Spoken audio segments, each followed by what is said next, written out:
In just a few days, the Republicans here in New Hanover County will gather for our annual convention. One of the big things we will be doing is electing new party leadership.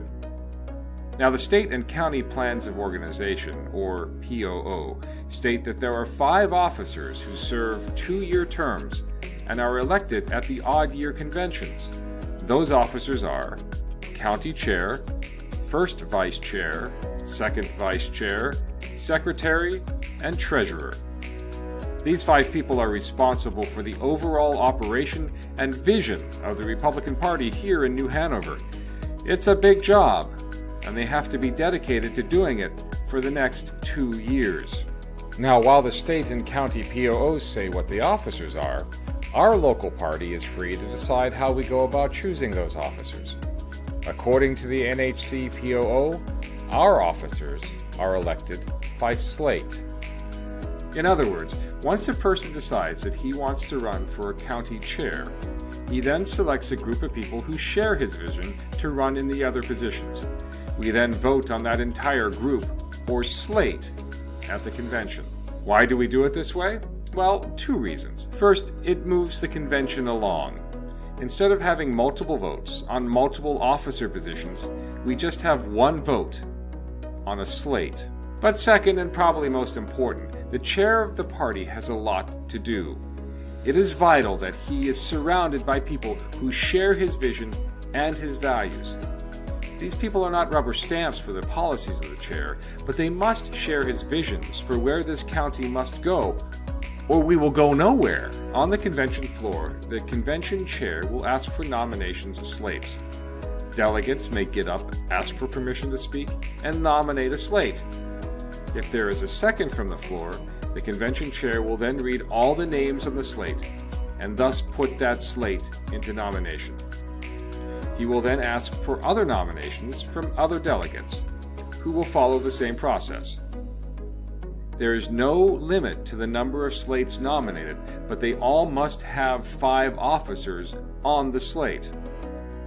Once the convention chair determines there are no further nominations, he will close the process. It's important to note that the delegate who makes the nomination does not make any kind of speech when he or she nominates that slate.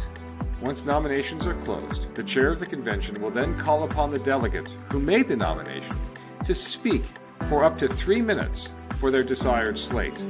The timekeeper will be present to make sure that all speeches stay within the allotted time.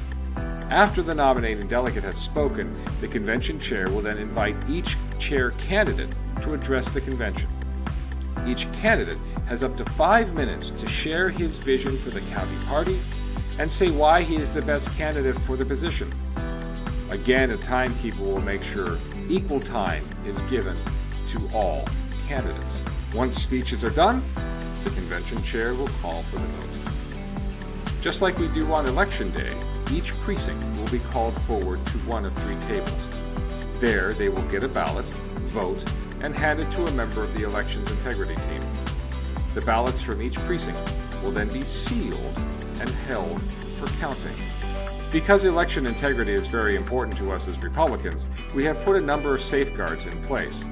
First, the voting must be done by precinct at the designated table at the convention.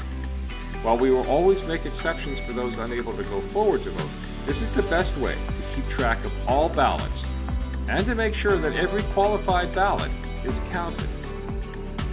Second, the actual election will be overseen by the election integrity team, who will make sure the ballots are sealed and kept safe. Third, the votes are tallied by 2 individuals on 2 separate pieces of paper. These 2 tallies must match, or else a recount must take place. Finally, a representative from each slate will be invited to monitor the actual vote count. They will see every ballot and may make objections at any time.